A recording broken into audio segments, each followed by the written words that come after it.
Mas hoje me apareceu um caso dentro da psicanálise muito interessante, particularmente em si, e eu pensei, poxa, eu vou falar sobre o caso, obviamente, não sobre a pessoa. É um amigo, está muito preocupado sobre a evolução. Olha só que coisa interessante. Este amigo ou amiga, que hoje eu conversei, e até eu pedi a ele ou a ela, se eu pudesse fazer uma live, obviamente que eu vou privar o nome, mas a situação foi muito interessante mesmo, porque muitas pessoas estão falando a mesma coisa para mim, mas de formas diferentes. Com a tecnologia agora GVT, com esses processos de inteligência artificial, o que será das pessoas que já vivem com ansiedade? O que será das pessoas que de alguma forma sobrevivem, estou me corrigindo, nas suas ansiedades, nas suas carências? O que será de algumas pessoas que talvez têm suas limitações até hoje? Por exemplo, eu tenho, por ser dislexo, graças a Deus hoje tenho computador aí, mas escrever à mão é muito complicado, mas muita coisa na internet eu me travo, até porque a dislexia eu penso muito rápido, então acabo me travando. Mas a live hoje vai falar sobre 3 poderes natos, poderes mesmo, natos, naturais, que habita cada um, que não necessita de propriamente grande cultura, mas necessita da desenvoltura da sensibilidade. Vem o Edson com esse papinho de sensibilidade. Hoje vocês vão entender uma coisa que até eu comentei com Márcia, minha esposa, minha companheira, profissional também dentro da psicanálise, sobre isso, né? Sobre GBT, esses sites de inteligência artificial, para mim é tranquilo, porque nenhuma máquina há de competir com o homem. E quando eu vejo alguém dizendo que uma máquina pode fazer coisas mais belas do que o humano, eu acho interessante, porque só se a gente conseguir fazer máquinas sentirem, máquinas terem empatia, máquinas ter sensibilidade, máquinas ter inspiração, intuição.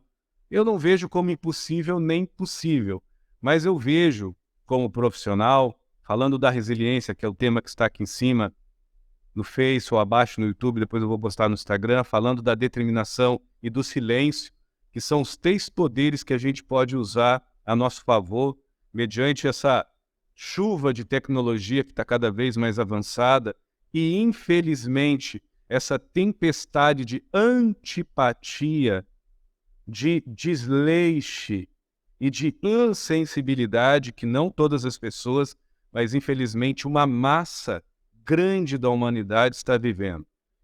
As 3 coisas que podem nos favorecer é a resiliência, é a determinação e é o silêncio.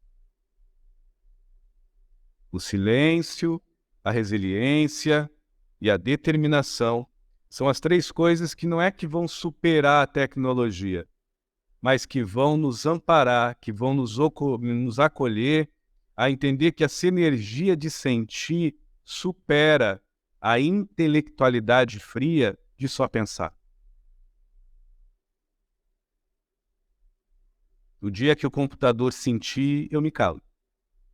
Até o computador não sentir, como um ser humano, sentir mesmo, de inspirar, não tem o porquê da gente se preocupar. Porém, a gente vê que muitas coisas tendem a melhorarem na área da saúde, talvez da educação. Eu não posso dizer que essa tecnologia há de colaborar muito, não pela tecnologia, mas muito mais pelo disparato, muito mais pelo autoabandono, muito mais pela desvigia, que seria a falta de zelo, a falta de cuidado, a falta de tato, que nós temos, alguns, não todos, por dentro de si. A tecnologia, muitas das vezes, ela vem mais como uma fuga de responsabilidades para aprender pela destreza da sensibilidade a se aprimorar. Mas eu não estou aqui para condenar a tecnologia, nem quem usa, porque eu também uso. Mas eu entendo que para a grande maioria, é que nem dizia minha avó, vai ficar que nem mamão com mel na chupeta. Minha avó tinha esse ditado, Dona Maria Isolina Garcia da Rosa. Edson, você estude, porque a vida não é mamão com mel na chupeta. E tem muita gente que acha que muitas das vezes fazer um texto bonito pela uma inteligência artificial, ou fazer uma pintura, ou fazer um design, pode ser bonito, mas isso com o tempo vai cair por terra, porque quando não tem um sentir humano, tudo perde o encanto e perde a graça.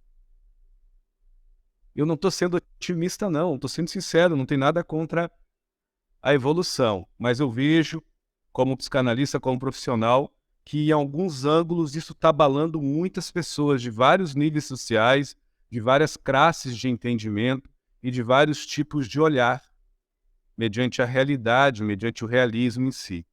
E para essas pessoas que estão se sentindo aflitas, talvez pelo trabalho, que será daqui a 2, 3, 4 anos, que será daqui a 10 anos, fiquem calmas.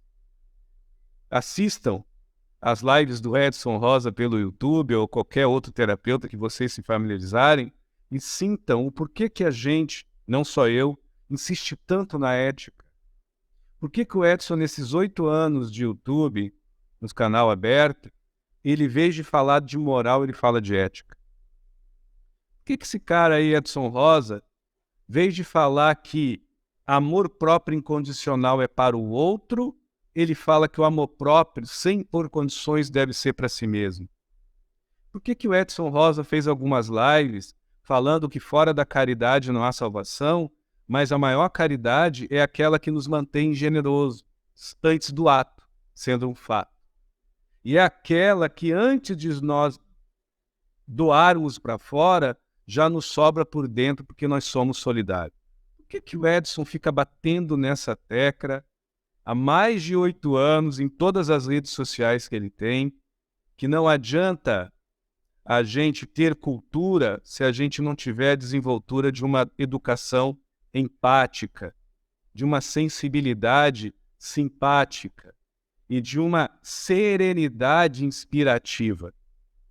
Posso ser a pessoa mais culta do planeta. Se eu não tiver isso que eu falei agora, eu só sou um passo, talvez, acima de um ogro, que sabe ler e escrever, mas não sabe se comportar, não sabe se portar, não sabe viver comumente em paz com qualquer um, que não crê nas suas crenças e que não endossa o mesmo tipo de fé. Olha como é que está a sociedade hoje. Culta pra caramba, olha que delícia. Com todo o respeito. Por que que o Edson Rosa fala tanto do amor próprio? O que é isso, amor próprio? Que é a maior propriedade que nos deixa afortunados. Por que que ele fala tanto da resiliência, da determinação, como eu há pouco falei, da ética? Por que que ele fala de conduta e de integridade? Será porque ele é bom moço? Será que o Edson está fazendo teatro? Ele é um bom moço, está aí bancando o perfeito? O que será que ele está tentando instigar para as pessoas que se fizerem afins, quem não se fizer, tranquilo, e quem se fizer afim, não se apegue nas minhas verdades, vão além, vocês podem ir além?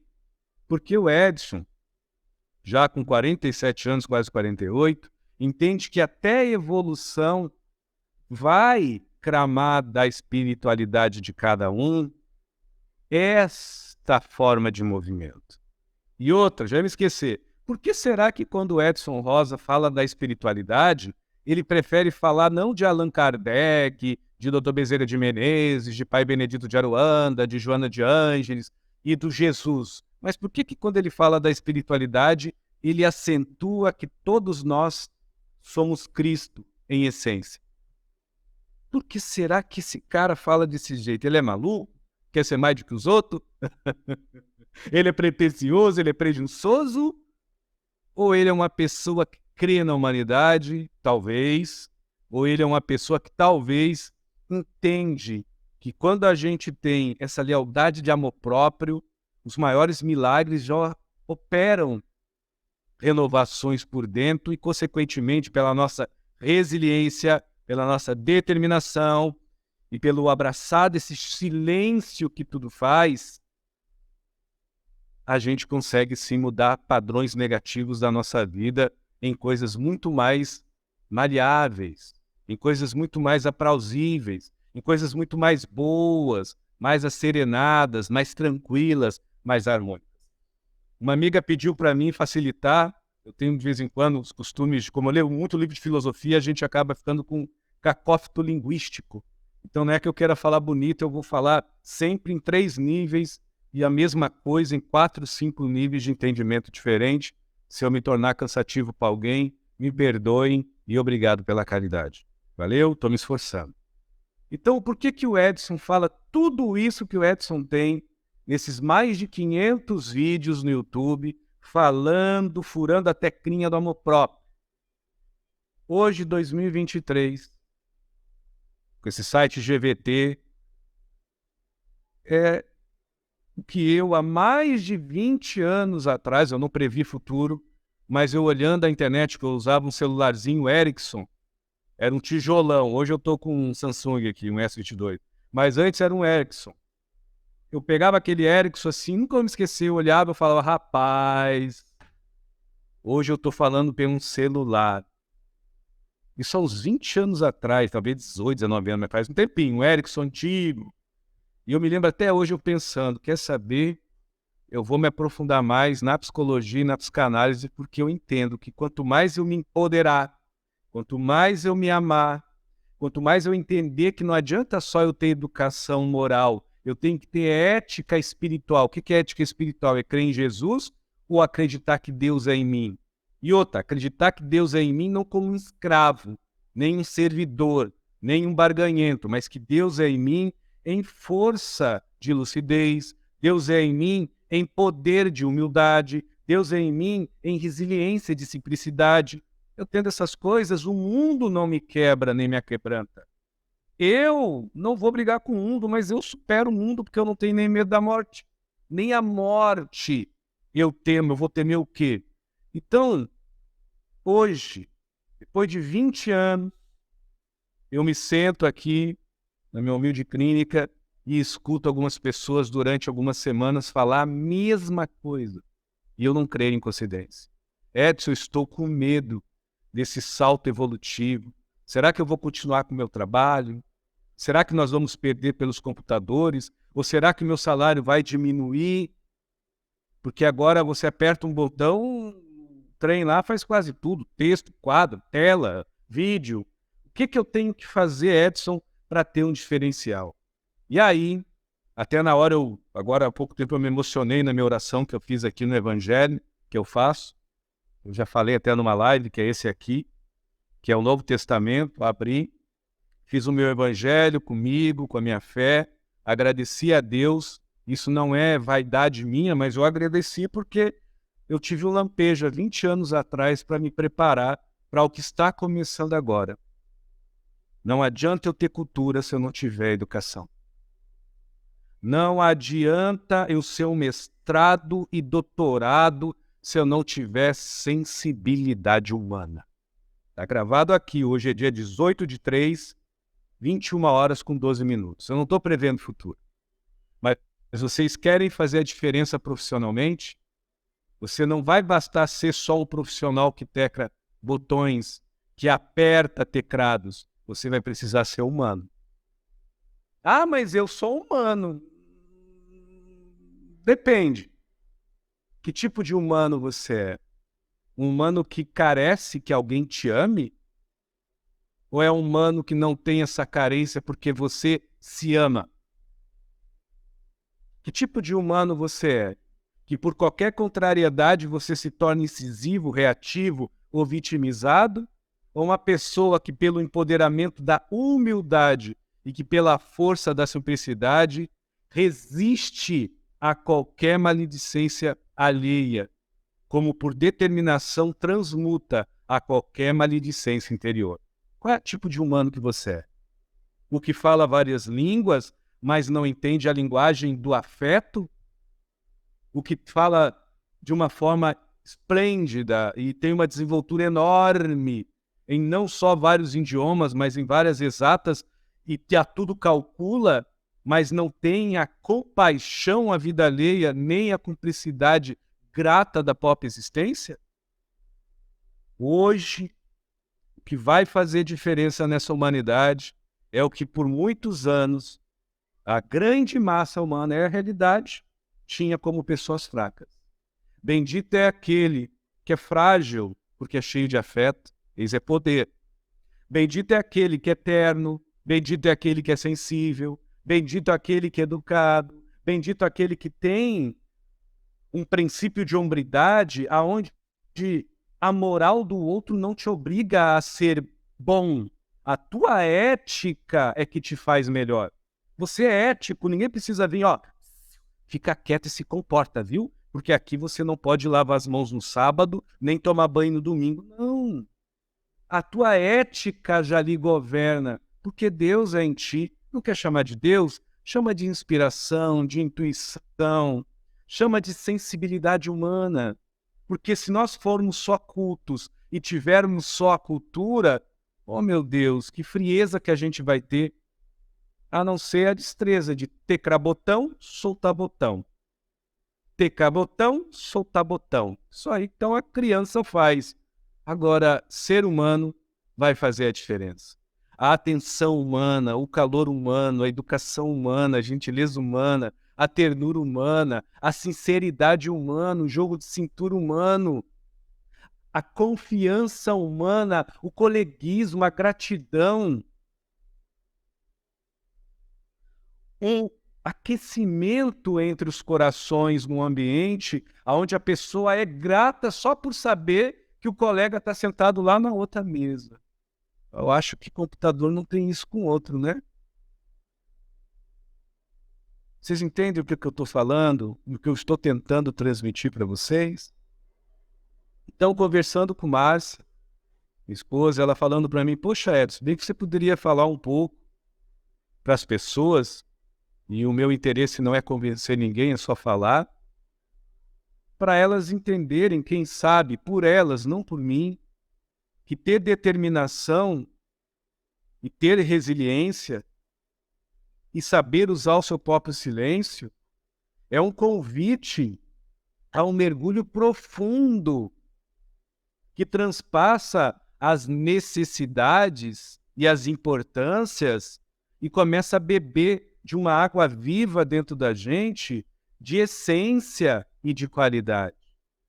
E a gente começa a ver por dentro de si, você pode chamar esse mergulho de reforma íntima, você pode chamar esse mergulho de lucidez, você pode chamar esse mergulho de hombridade, sobriedade, caráter, você pode chamar esse mergulho de princípio, dê um nome bonito, mais afetuoso que você que está me escutando ou possa me escutar, assim quiser.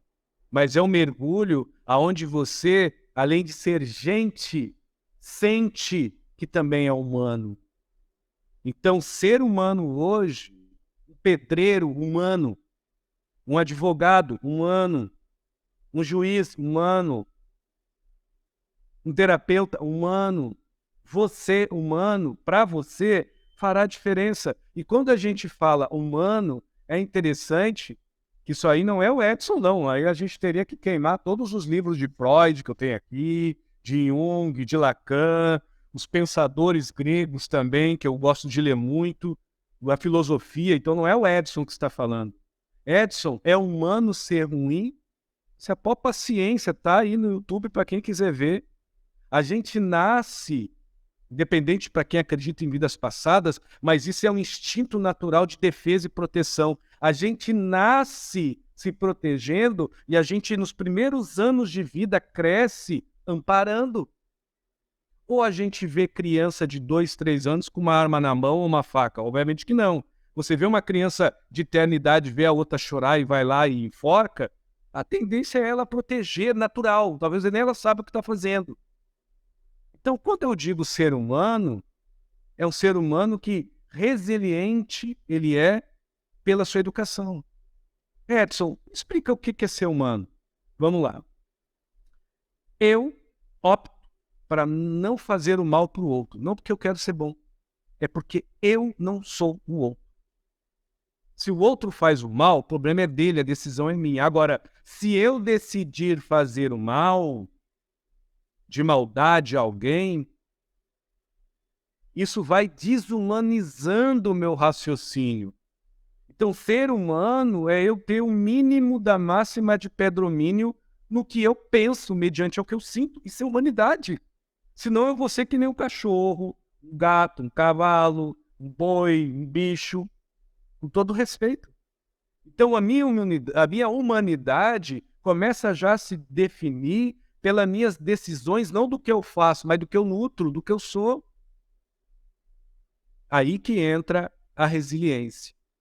A resiliência é muito mais forte do que a força que faz para fora, porque a resiliência é uma força que faz eu me superar por dentro.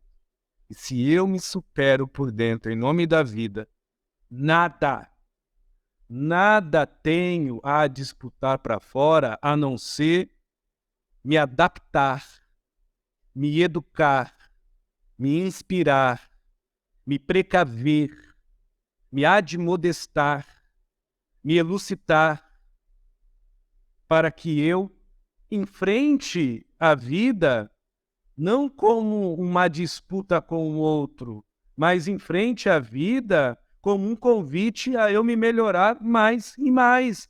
Isso não é porque eu sou bom, isso é porque eu sou humano. Humano, educado antes de culto, afetuoso para comigo mesmo antes de amoroso, generoso e solidário em mim para que partidário da comunidade e da sociedade, em exemplo, eu me faça caridade.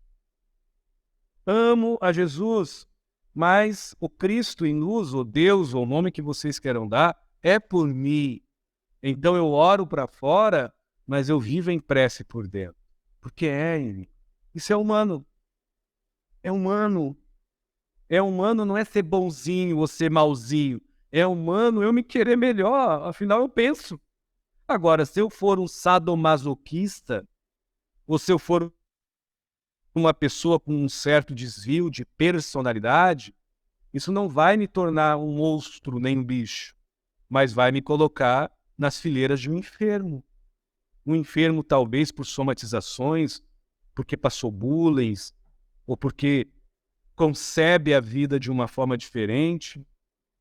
E se neuronalmente falando eu tiver algum problema, algum déficit ou alguma deficiência, um psiquiatra, um médico, um psicanalista, um psicólogo, porque é humano eu me tratar com gentes especializadas. Então, para quem é humano, sempre tem não uma fuga, mas sempre tem a porta da esperança que a cura, que apura, que cura. Vocês entendem isso, meus amigos? Alguns estão perto deste tipo de humanidade. E outros, mesmo sendo pessoas que se dizem humanas, estão tão distantes. É humano, Edson, ter carência e ansiedade? É humano. Agora, é desumano sobreviver por carência e só existir na ansiedade. Porque quando eu, humanamente, não escolho o que habita dentro de mim, quando humanamente eu não defino por escolha quem eu sou, independente de como eu me mostro, ou eu tenho um déficit, ou eu tenho uma doença, algum problema eu tenho. Não vou deixar de ser humano, mas eu preciso de tratamento, eu estou doente. Vocês entendem? Então, meus amigos, os três poderes que se a gente saber usar como seres humanos, com o mínimo de cultura e de educação que tenham, mas com amor próprio, pode ter certeza que a resiliência não é uma teimosia. A resiliência passa a ser uma investigação para um autodespertamento de aprimoração pessoal. A resiliência é um ato de empoderamento pessoal.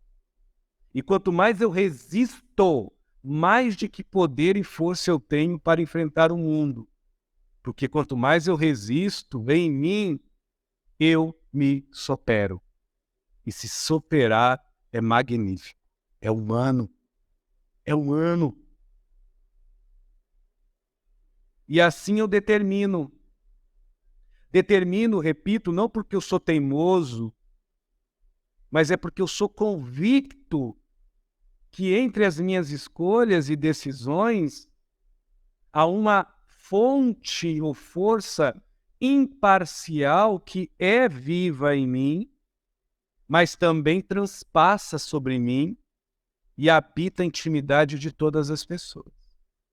E essa força é idêntica, mesmo que viva de viver e mesmo que exista de existir sobre outras pessoas. E o nome dessa força é paz.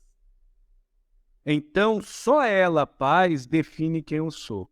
Nem a minha verdade, nem a minha realidade. Porque a minha realidade e minha verdade, ela é mutável, ela é mutante. A minha paz, não.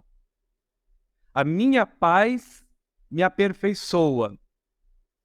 A minha realidade e a minha verdade, muitas das vezes, me acursoa com determinismos sentimentalistas exacerbados ou com convicções frias e calculistas, aonde vai medir apenas as minhas ações repetitivas para se manter, para pertencer ou para ser aceito, esquecendo do meu estado de paz, que em glória humana é o que me deixa lúcido e o que me permite ser sóbrio por mim só. Em outras palavras, eu estou falando que muitas das vezes a gente inverte o valor e a gente dá muito para fora, esquecendo de se recolher por dentro. E hoje, 2023, eu aconselho todos os meus amigos, não estou falando de seguidores, mas pessoas que de alguma forma me prestigiam com um clique, ou um silêncio, ou um segundo dessa live, exercitem a determinação. Determinação não é pretensão nem pré-junção, porque eu sou determinado não numa verdade, numa realidade em mim. Eu sou determinado pela minha paz. E se é paz, em princípio eu não vou tirar a paz do outro. Consequentemente, eu vou ter muita educação e sensibilidade e cautela para não adulterar a paz de ninguém. E não me adulterar também. Aparentemente pode parecer difícil, mas essa paz, ela me admoesta, ela me educa a não exigir do outro o carinho e o amor e a atenção e a valorização que eu não me dou para mim mesmo. Isso é humano. Como é que eu vou exigir do outro algo que para mim eu sonego? Eu passo a ser corrupto, ladrão de mim. Eu passo a ser desleal com o outro e dissimulado para com a vida. Então, humanamente, eu opto, antes de ser um ser moralizado, ser um ser lúcido e ético. Isso é humano.